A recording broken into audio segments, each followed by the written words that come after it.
समा परवाने को जलना सिखाती है, शाम सूरज को ढलना सिखाती है, मुसाफिर को ठोकरों से होती है तकलीफ, मुसाफिर को ठोकरों से होती है तकलीफ, लेकिन ठोकरें ही मुसाफिर को चलना सिखाती हैं। जय हिंद साथियों, स्वागत है एमके सर इंस्पिरेशन के एक और बेहतर वीडियो में। सो फ्रेंड्स, आज की जो वीडियो है वो एक वायरल क्वेश्चन के साथ है। बहुत ही इम्पोर्टेंट क्वेश्चन है, बहुत ही मज़ेदार न्यूमेरिकल है।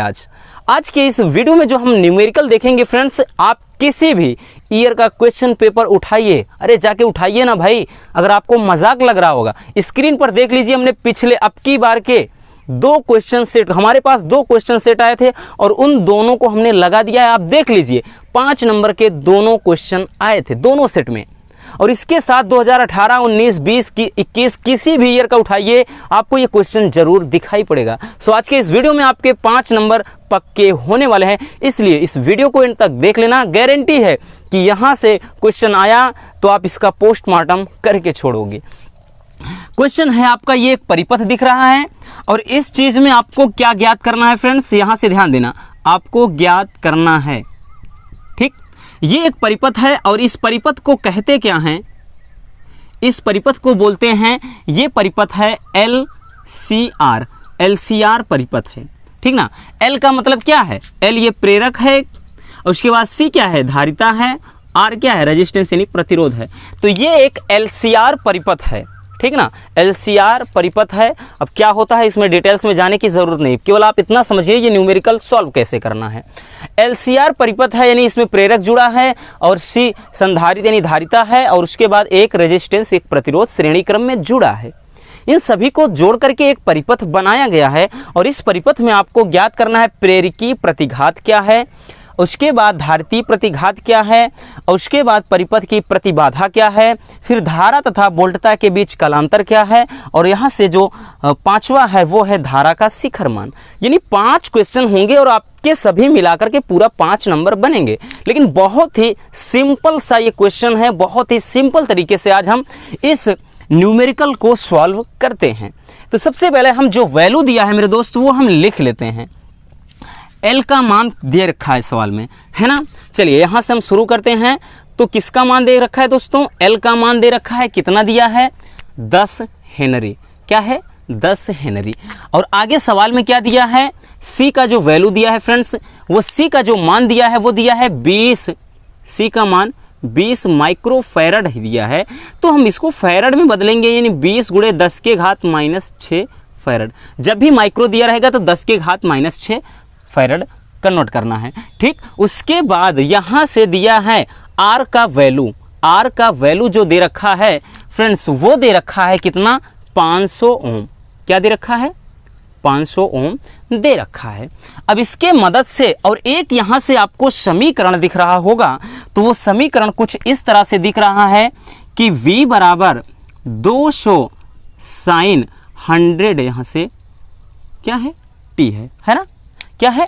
अब इसमें ध्यान दीजिएगा किस चीज का वैल्यू, इसको अगर हम एक समीकरण से कंपेयर करेंगे, वोल्टता समीकरण, तो V बराबर V0 साइन ओमेगा टी, इससे कंपेयर करेंगे मेरे भाई तो आपके सामने निकल कर आया, यानी V0 का वैल्यू निकल कर आया और एक यहाँ से आपका निकल कर आया ओमेगा का वैल्यू। ठीक, यानी इससे कंपेयर करेंगे तो V0 के स्थान पे क्या है भाई साहब, 200 है, 200 वोल्ट है। और उसके बाद ओमेगा यानी कोणीय आवृत्ति क्या है, ओमेगा के स्थान पे क्या है, 100 है। 100 लिख दिया, रेडियन प्रति सेकंड में होता है। ठीक है ना, किसमें, रेडियन प्रति सेकंड में। अब यहाँ से चलिए हम इस क्वेश्चन को सॉल्व करते हैं। पहला कह रहा है प्रेरकी प्रतिघात निकालिए। तो पहला क्वेश्चन है दोस्तों, प्रेरकी प्रतिघात क्या निकालना है, प्रेरकीय प्रतिघात। ध्यान देना, कोई भी क्वेश्चन होगा बस यही तरीका सब में लगाना है। प्रेरकी प्रतिघात के लिए जो फार्मूला होता है दोस्तों वो होता है XL बराबर ओमेगा इंटू L। ये होता है प्रेरकी प्रतिघात के लिए फार्मूला। बात समझ में आई, चलिए कि XL बराबर ओमेगा इंटू L। अब यहाँ से हम वैल्यू पुट कर देते हैं मेरे भाई। क्या करेंगे, XL बराबर ओमेगा का मान कितना दिया है, ओमेगा का मान कितना दिया है दोस्तों, 100 दे रखा है। और L का जो मान दे रखा है वो कितना दिया है, 10 दे रखा है।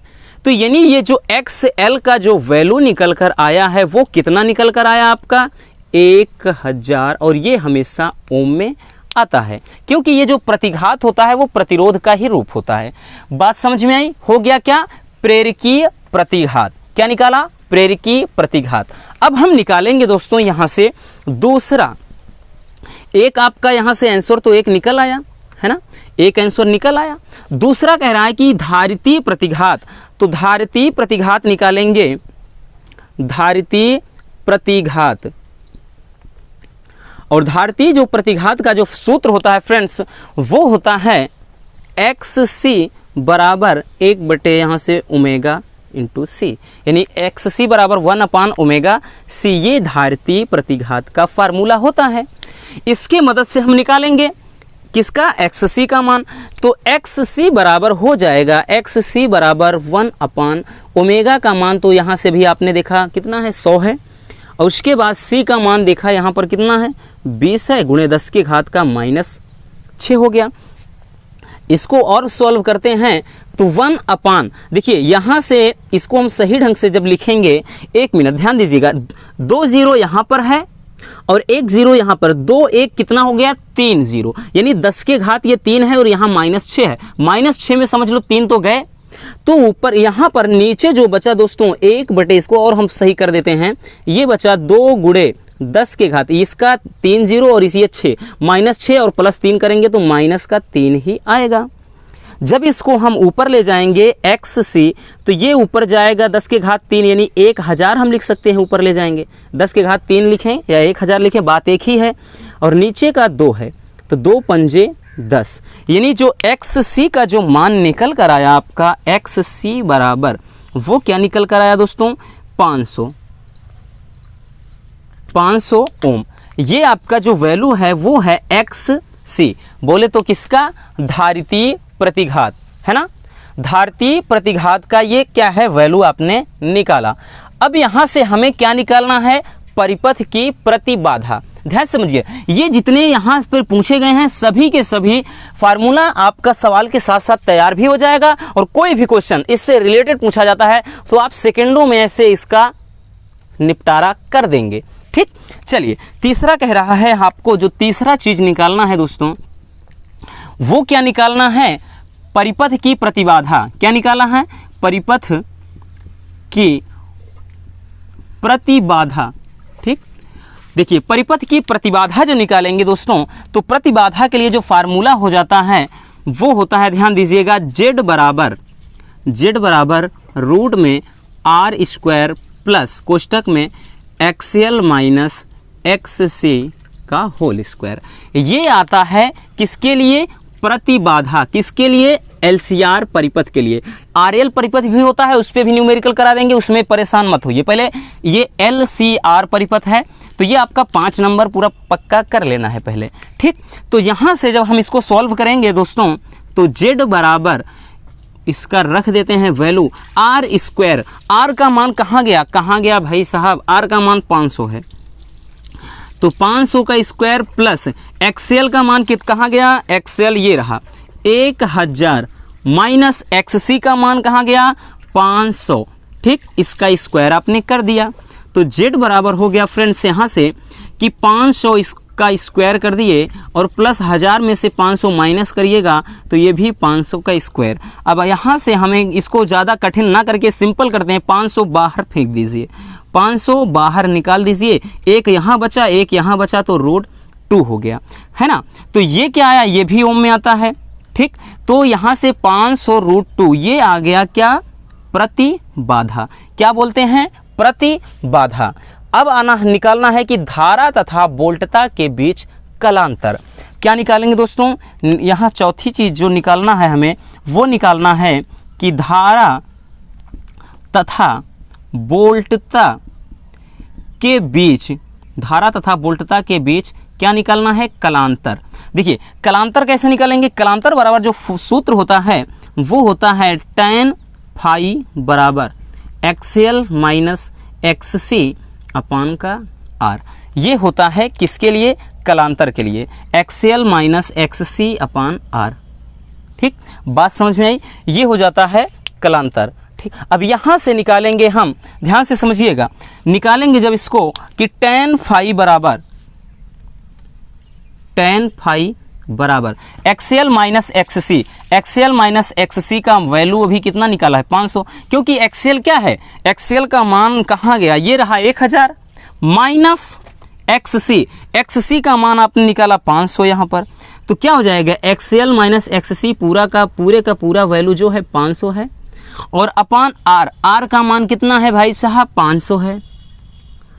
तो बात एकदम पक्की हो गई, क्या निकल कर आया tan phi बराबर 1, और इस चीज को अगर आप ध्यान से समझिए तो हम लिख सकते हैं इसको tan phi बराबर tan pi बाई 4, या हम डायरेक्टली कह सकते हैं tan 45 डिग्री, ठीक, tan 45 अंश।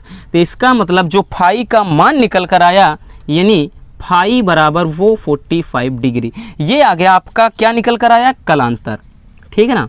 तो यहाँ से चौथी चीज निकल आई, क्या निकला, कलांतर निकल गया। अब यहाँ से हम क्या देखते हैं, अब हमें निकालना क्या है दोस्तों, अब निकालना है शिखर मान, ठीक। यहाँ से जो पांचवी चीज निकालना है, क्या निकालना है, शिखर मान, ठीक। तो हम क्या करते हैं, शिखर मान निकाल लेते हैं, किसका, धारा का, धारा और वोल्टता दोनों का होता है, लेकिन धारा का शिखर मान निकालना है, इस बात को रिमेंबर करिएगा, ठीक। इसका फार्मूला होता है दोस्तों शिखर मान बराबर यानी आई नॉट बराबर वी नॉट अपान जेड, ये धारा का शिखर मान के लिए फार्मूला होता है, धारा का शिखर मान। तो यहाँ से जब इसको हम निकालेंगे तो ध्यान दीजिएगा आई नॉट बराबर धारा का शिखर मान, वी नॉट का मान कहाँ से निकाला है आपने, ये निकाला है 200, है ना, और जेड का मान कहाँ निकाला, जेड का मान ये 500 रूट 2, भाई साहब 2 0 से 2 0 काट दीजिए, तो इसको लिख दीजिए 2 बटे कितना, यहाँ से 2 बटे में हो गया 5 रूट 2, यही इतना इसका आंसर लिख दीजिए। या इसको और भी करना चाहते हैं तो इसको हम लिख सकते हैं रूट 2 इंटू रूट 2, और नीचे क्या हो जाएगा 5 और रूट 2 है ना, है कि नहीं। तो ये से ये काट दिए, तो यहाँ से जो आंसर निकल कर आया वो रूट 2 बाई 5, यानी ये आई नॉट, यहाँ से ये आंसर भी आप लिख सकते थे, ठीक ना। इतना किस में आएगा, धारा का शिखर मान है यानी एम्पियर में आएगा। तो ये यहाँ से धारा का शिखर मान निकल गया, है ना। आप इतना भी लिख देंगे आंसर, कोई दिक्कत नहीं। तो इस तरीके से आपका ये जो 5 नंबर है वो पूरा का पूरा क्लियर हो जाएगा, और उम्मीद करता हूँ कि इसमें कोई दिक्कत नहीं हुई होगी। अगर अब भी कोई डाउट है तो कमेंट बॉक्स में एक प्यारा सा कमेंट छोड़ दीजिए, और हाँ, अगर वीडियो पसंद आई है तो प्लीज़ इस वीडियो को लाइक कर दीजिए, और नए हैं तो चैनल को सब्सक्राइब ज़रूर कर लीजिए।